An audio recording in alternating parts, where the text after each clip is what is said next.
Michael हार्ल्ड हफ्ते में 3 दिन जिम जाते हैं। इंश्योरेंस सेल्समैन हार्ल्ड अपने कंधों और सीने की एक्सरसाइज करते हैं ताकि पूरा दिन कार या ऑफिस में बैठे रहने की भरपाई कर सकें। अचानक उनके दाएं कंधे में तेज दर्द उठा और लगातार रहने लगा। ऐसा दर्द है जैसे कोई चाकू घोंप रहा है।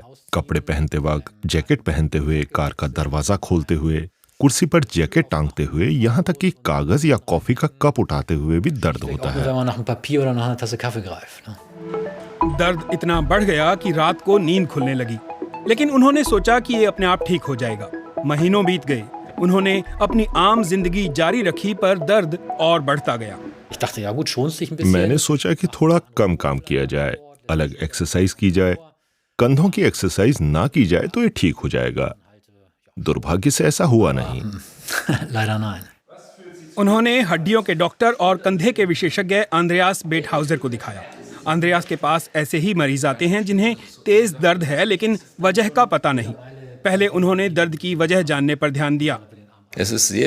वो जगह जानना जरूरी है जहाँ से दर्द की शुरुआत हो रही हो, ताकि सही इलाज खोजा जा सके। ये कंधे का मुख्य जोड़ हो सकता है, लेकिन आसपास की जगह भी हो सकती है जहाँ से दर्द फैल रहा हो।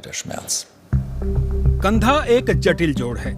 इसमें एक मुख्य जोड़ और 4 छोटे जोड़ होते हैं। ये मांसपेशियों और टेंडन के सहारे कई दिशाओं में आसानी से हिलता है। सही तरीके से काम करने के लिए हर चीज का सही तालमेल होना जरूरी है। लेकिन डॉक्टर अनिका हेटिच बताती हैं कि ये संतुलन बिगड़ सकता है। डॉक्टर हेटिच हैम्बर्ग के यूनिवर्सिटी मेडिकल सेंटर में ऑर्थोपेडिक और ट्रॉमा सर्जन हैं। कंधे में कई मांसपेशियां, टेंडन और लिगामेंट होते हैं जो हड्डी के जोड़ को स्थिर रखते हैं।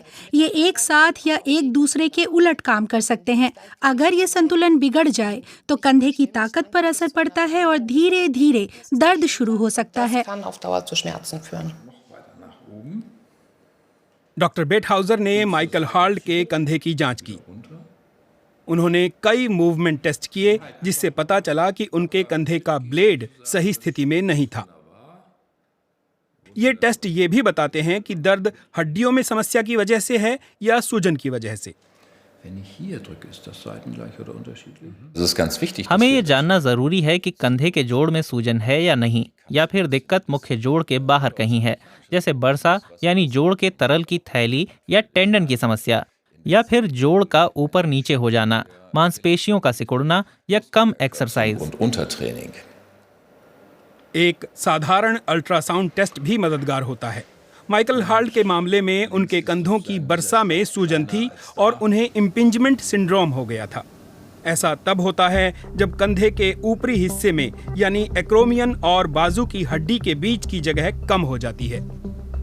इसकी वजह अक्सर गलत तरीके से बैठने की आदत होती है या ऐसी एक्सरसाइज जो सिर्फ आगे की मांसपेशियों पर ध्यान देती है।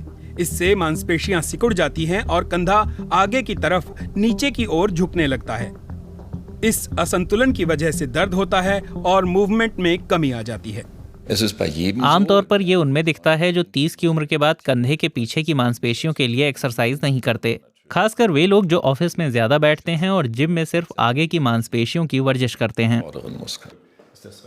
माइकल हार्ल्ड ने एक्सरसाइज बदली, कंधे की पीछे वाली मांसपेशियों को मजबूत करने पर ध्यान दिया।